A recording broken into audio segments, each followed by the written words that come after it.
Michelle is wondering if we have any tips on a horse that is very sensitive to bug bites in the summer and ends up with hives and rubbing out her mane and tail. So I think we're seeing a theme in the questions. We're moving towards the warm weather. People getting nervous. Well, the easy answer would be flesh eat, right? But there's more to it, because when I think about a horse that not only doesn't like bugs, but really has problems because of reactions, yeah. I divide it in two areas, and you can help me fill these out. But one is, what can we do to make the horse less attracted to the bugs? And what can we do in the environment to make it less hospitable to any insects that might want to raise a family there? Okay. So going to the horse, there are certainly things you can feed them, supplements that have like garlic and apple cider vinegar, brewer's yeast, that have all been shown to make the outside of the horse just less appealing to insects. So either they're just not attracted or they're unattracted.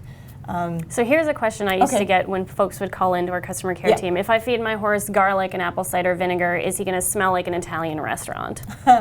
You know, the theme of today's video seems to be, it depends, and it's individual horse.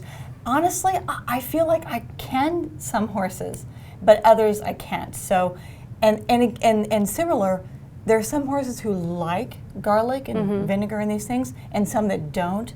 So you kind of got to try it and some see. People who like it too. Like people would always say like it's a bad thing. I'm like, that sounds pretty good. Well, I was thinking, you know, garlic makes horses less attractive to insects, and garlic makes people less attractive to vampires. People or vampires.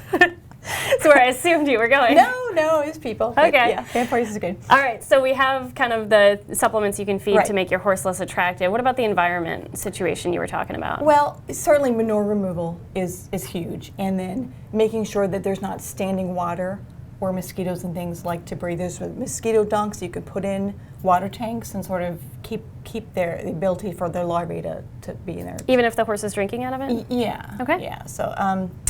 What else about the environment?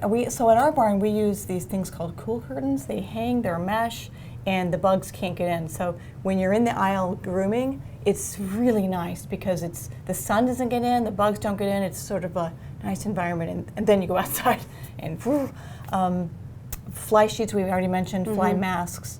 Other things in the environment are, you can have a spray unit, an automatic sprayer in the barn that puts out a mist occasionally. You set it for how often you want it to go off. Like, it wouldn't go off very much in non-buggy seasons, but it would go off more when it gets really crazy. It's helpful to know which insects your horse is most reactive to, because they all have different feeding times. So you may want to turn out your horse at night if it's a daytime insect that is particularly pesky, or vice versa. Fans, I can't say enough good things about fans. I mean, because especially the gnats we mentioned earlier can't fly in wind. You know, their little wings, they're just not heavy enough. Right, they're too small. So fans are fantastic. They're your best friend. But turn out appropriately, timing it, that helps so much.